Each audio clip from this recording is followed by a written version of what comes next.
Salut tout le monde. Donc, première vidéo pour le chapitre 4. Chapitre 4 qui porte sur la géométrie analytique. Vous allez voir, c'est un quand même assez long chapitre. Je ne sais pas si on va avoir le temps de finir avec les vidéos YouTube avant qu'on recommence l'école. Donc, on a pour au moins une semaine et demie de vidéos YouTube là-dessus. Donc, ça devrait être au moins 10 vidéos, je vous dirais. Donc, prochaine diapositive, je vous montre les sujets pour les 3 prochaines vidéos. Donc, voici les 3 sujets pour les 3 prochaines vidéos. C'est normal que ces notions-là vous disent quelque chose. C'est toutes des choses que vous avez déjà vues en 4 CST. Donc, on va commencer, cette vidéo-là va commencer par la distance entre 2 points. La prochaine vidéo va être le point milieu. Et la troisième vidéo va être le point de partage. On va compléter la première section, dans le fond, du chapitre 4, comme ça. Prochaine diapositive, la théorie sur la distance entre 2 points. Alors, la distance entre 2 points, ce que c'est? C'est le segment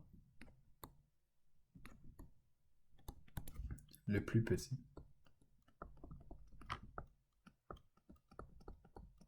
reliant 2 points. Et donc, comme l'exemple que je vais vous montrer juste ici, là. Okay. J'ai fait un plan cartésien, on va revenir avec ça tantôt. Qu'est-ce qui est important d'autre à savoir sur la distance entre 2 points? Elle est toujours positive.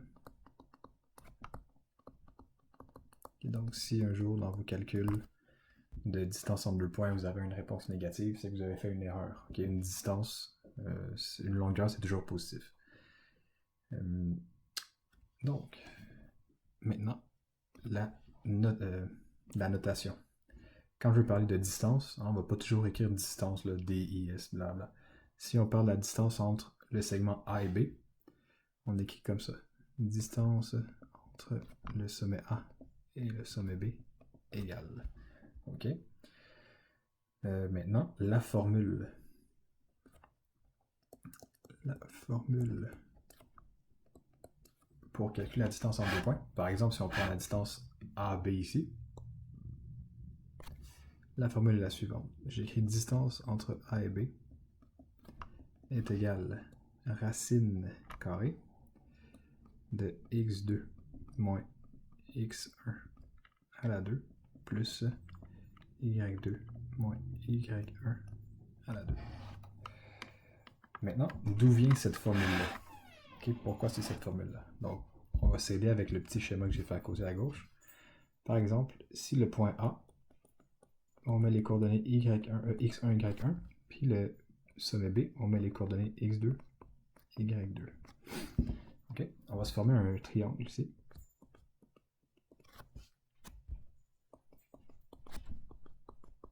Qui est un triangle rectangle.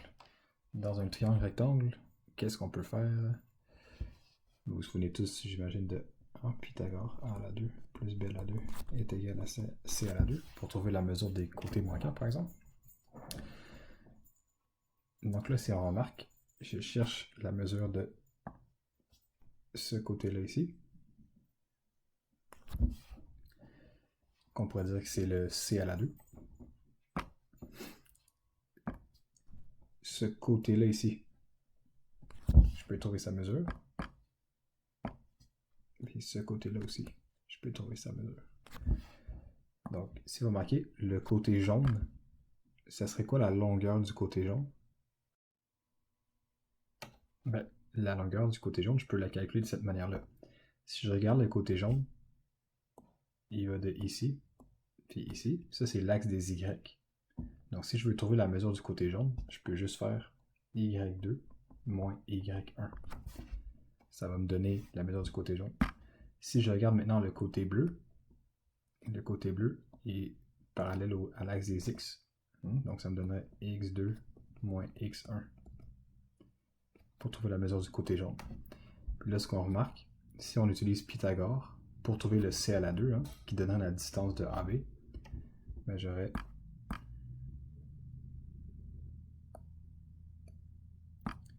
C à la 2 qui est égal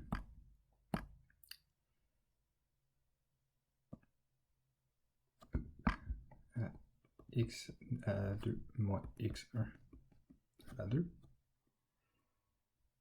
plus y2 moins y1 à la 2. Là, je ferai une racine carrée ici pour enlever le exposant 2. Racine carrée ici, ça me donnerait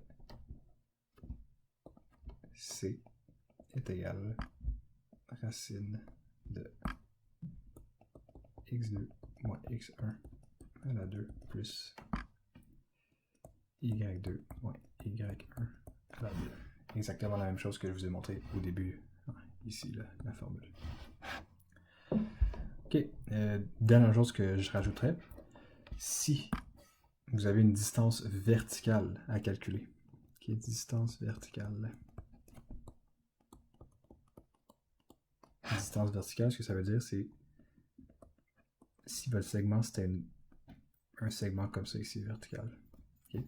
Pour calculer la distance d'un segment vertical, vous allez faire distance AB est égale valeur absolue de y2 moins y1. Une valeur absolue, si vous ne savez pas c'est quoi, ça rend ce qui est entre les parenthèses, le résultat, excusez, pas qui est entre les parenthèses, mais ce qui est entre les deux bords ici, le résultat devient positif. Donc quand vous faites y2 moins y1, si ça donne un négatif, ça devient positif. Si c'est positif, ça reste positif. Finalement, distance horizontale. Distance horizontale, c'est si vous avez quelque chose comme ça, vous allez faire une distance AB est égale à valeur absolue, encore une fois, de x2 moins x1. Comme ça. Donc ça, c'est des petits trucs, des fois, là, qui pourraient améliorer la vitesse de résolution d'un problème. Okay? Quand vous voyez ça comme ça ici, pas obligé de faire la grosse formule comme ça. Là. Faites juste des petits calculs comme ça. Parfait. Donc, prochaine diapositive, un exemple. Bon. Donc, on a un exemple à gauche. Calculer la distance du segment AB. Donc, AB ici. Allons-y. Première chose que je vais faire, je vais placer mon x1, y1, x2, y2 pour que ça soit plus un petit peu plus visuel. Okay, ça va être toujours avant de faire un problème.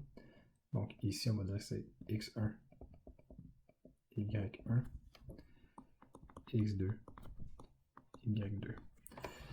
Ça ne l'aurait pas dérangé, hein. Vous auriez pu mettre x1, y1 en haut, x2, y2 en bas. Ça ne dérange pas. Donc, allons-y, réglons le problème, ça ne prendra pas trop de temps.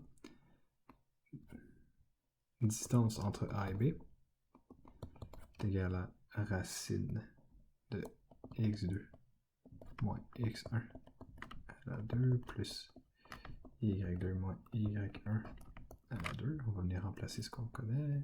Racine de 10 moins 2 à la 2 plus 7 moins 2 à la 2. Hop. 10 moins 2 fait 8. 8 à la 2 plus 7 moins 2.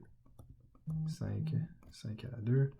Ça nous donne donc racine de 64 plus 25. Ça fait racine de 89. On pourrait laisser ça racine de 89 comme réponse finale. C'est la réponse exacte, mais c'est peu pratique là, avec les unités, donner des unités en racine. Donc on va arrondir. Non, bien sûr, n'oubliez pas, on ne met pas le symbole égal, on met arrondir parce que là c'est un arrondissement. On fait une approximation. Ça donne environ 9,43. Et quand on n'a pas d'unité de mesure, on met le petit u pour unité. Parfait. Donc, prochaine diapositive, les exercices dans votre cahier d'exercice. N'oubliez pas de regarder vos messages et envoyer le cahier d'exercice du chapitre 4 mardi le 21 avril.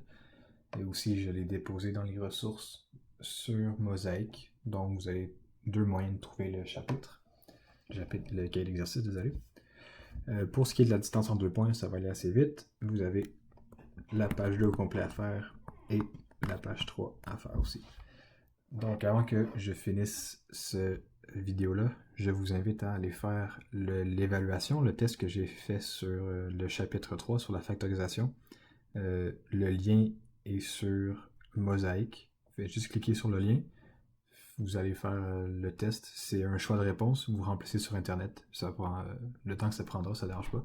Je vous laisse jusqu'à dimanche le 26 avril pour le compléter. Après ça, j'enlève le lien. Vous ne pourrez pas le faire. Okay? Donc, ça compte au bulletin aussi. Bonne soirée et bonne écoute de cette vidéo-là. Prochaine fois qu'on se parle, point milieu. À plus.